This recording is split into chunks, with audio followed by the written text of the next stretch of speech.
रियासत उत्तर प्रदेश के Jhansi medical college में आईसीयू में भयानक आग लग जाने के नतीजे में कम से कम 10 बच्चे जिंदा जलकर हलाक हो गए। सराय ने बताया है कि एक दिल दहला देने वाले वाक़े में रात तकरीबन 10:30 बजे एनआईसीयू में आग लगने के बाद कम से कम 10 नवजायदा बच्चे झुलसकर हलाक हो गए। डीएम इनाश कुमार ने बताया कि झांसी मेडिकल कॉलेज के बच्चों के वार्ड में भयानक आग लगी थी। खिड़कियां तोड़कर बच्चों को निकालने का काम किया गया। डीएम के मुताबिक 10 बच्चों की मौत हो गई है। चीफ मिनिस्टर उत्तर प्रदेश योगी आदित्यनाथ ने इस हादसे पर गहरे रंज का इजहार किया है। वो सूरत हाल पर नजर रखे हुए हैं। अंदरून 12 घंटे इस वाक़े की रिपोर्ट तलब की गई है। आग लगने की इत्तला मिलते ही आतिशफरोश अमले ने मौके पर पहुंचकर आग बुझाने का काम किया। जिन माँ बाप के बच्चे वार्ड्स में जेर इलाज थे वो ज़ारो ख़तार रोते देखे गए।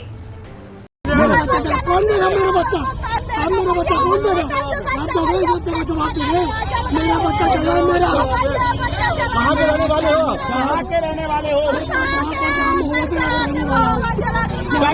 कब हुआ था बच्चा? कब हुआ?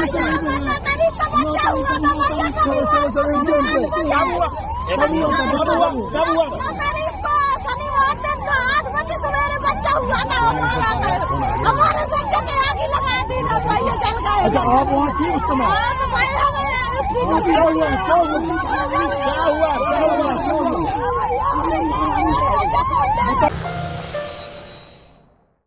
Germanton super speciality hospital national award winner doctor Mir Jawad Jar Khan, German trained senior orthopaedic surgeon and director, माहिर डॉक्टर्स डॉक्टर वासिफ आजम और doctor Bharavi Chanduri, senior cardiologist और दीगर डॉक्टर्स नुमाया खिदमत अंजाम दे रहे हैं। Robotic surgery, advance cath lab, MRI, operation theatre, ICU, 2D ultrasound जैसी सहूलियात से आरास्ता कॉर्पोरेट लेवल हॉस्पिटल। वाजबी फीस में हर मर्ज से शिफायाबी के लिए Germanton super speciality hospital, Attapur.